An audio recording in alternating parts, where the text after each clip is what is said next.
My first visit was when I was 1 year old. I never thought in a million years I'd actually be doing any serious research on it.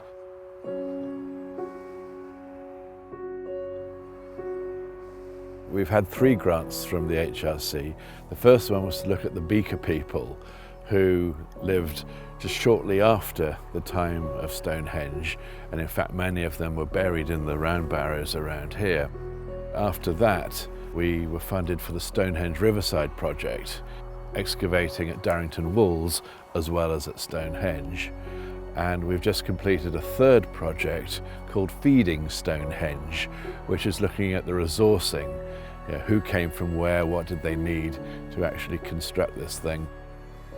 The Stonehenge Riverside Research Project brought together academics from around the globe in one of the largest field archaeological research studies of the 21st century.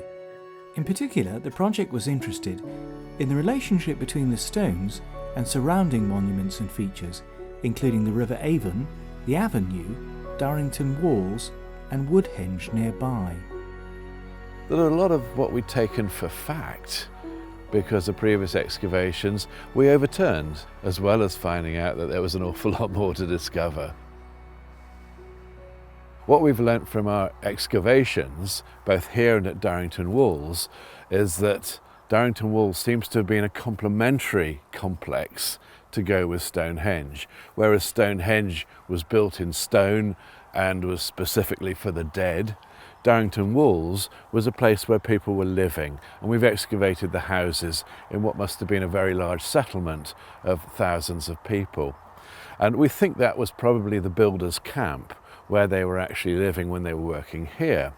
But it wasn't simply a campsite, it had its own ritual and religious focus in that there are a series of timber circles at that particular complex, the most well-known being Woodhenge, one of the sites that we investigated as well as part of the grant.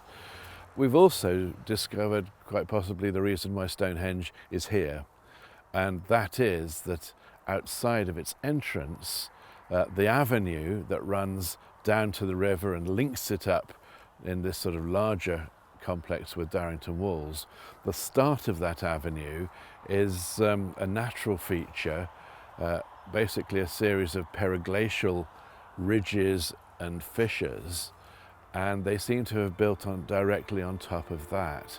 So it looks as though they may well have seen this as a special place in the natural world where the sky, the heavens and the earth were effectively combined into one. The project produced many other new findings, including a new stone circle, Bluehenge. It also found that Stonehenge was built 500 years earlier than previously thought. But perhaps most interestingly, the project discovered the purpose of Stonehenge: to unify the peoples of Stone Age Britain. I think we had no idea what would start unravelling. There are actually a variety of different rock types, and all of these are found in a very small part of West Wales. And it's there that I think we may have an answer to just what Stonehenge was all about. These were supplying not Stonehenge, but a local stone circle in Wales. If that's the case, what I think we're seeing is the amalgamation of 2 of the most ancient and important ceremonial centres within Britain, 2 separate tribes with different ancestral origins.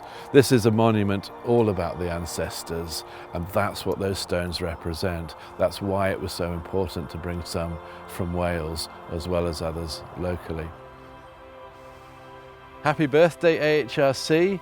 Thanks to your funding, we've been able to completely revolutionise our understanding of Stonehenge, and our discoveries have been front page in papers all around the world.